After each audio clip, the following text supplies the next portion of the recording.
Is Donald Trump losing his edge, reputation, respect, whatever you want to call it, around the world? Did he ever have it? Was it fear? Whatever you want to call it. The question is he losing it?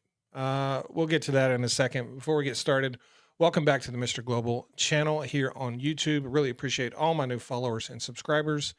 Please like and share this video if you don't mind. So, what are we talking about? Donald Trump went to Asia and he hopped over to Japan and he came out and he made this huge announcement about Toyota. Toyota is going to invest $10 billion in the United States, build new factories in the United States. And Toyota immediately came out and said, no, that did not happen. That's not a thing. We're not doing that. Which is a straight up legitimate rebuke of Donald Trump from Toyota. And that's not something we see very often. The last time we saw this was the conflict around Kashmir, Pakistan, and India, when Donald Trump claimed that he stopped all of that within 24 hours. Even the State Department came out and claimed that as well. And you had Pakistan and India both saying, that's not a thing. That didn't happen at all. They weren't involved in any way, shape, or form. We didn't even talk to them. And I feel like in the early days of the Trump administration, he would make these claims, about these trillions of dollars. And he's still making them today. You have to wonder how many of them are false, and those countries just don't want to embarrass him in front of the world at this point, probably because they have some sort of leverage or can use that in some way to, they're maintaining a cordial relationship with Trump because they feel like they can take advantage of Trump is my take on it, because I guarantee there's no way. It's not even earthly possible that he has secured the investments in the United States that he claims.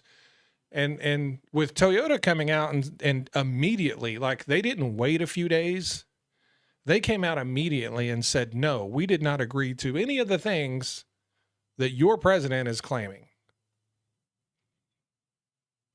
Now, it's one thing for India and Pakistan to do that in their conflict, because for Donald Trump to claim that he ended that conflict in 24 hours, that in many ways makes their leaders look bad over there. And they weren't cool with that. They weren't down with that. He's making them look bad.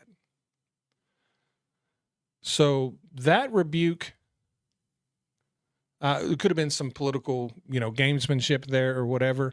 Regardless, I don't believe for a second he had anything to do with the end of that conflict. But for a corporation like Toyota that operates and employs many people in the United States, has many factories in the United States, does a lot of business in the United States, for a corporation like that to come out and say that absolutely did not happen, that's a totally different deal. That is a totally different deal. And what I think is happening is Donald Trump's reputation and his sort of the way he has carried out his administration. He's been called Taco a lot. He always backs off. He always chickens out, whatever you want to call it. I think now that people have seen that repeatedly, they're less fearful of retribution of him.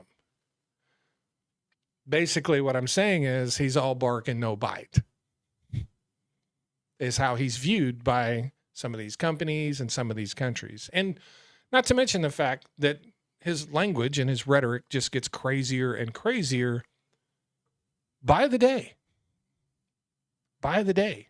So, yeah, I think what we're seeing, not only with countries around the world, but now corporations, is they needed a little bit of time to figure out how to deal with this president, because he's so unlike anybody they've ever dealt with before. He's unpredictable. He's a hothead. He's very emotional, kind of a nutcase, right? So, not kinda, he's a nutcase. And I think they're at the point now where they just don't care.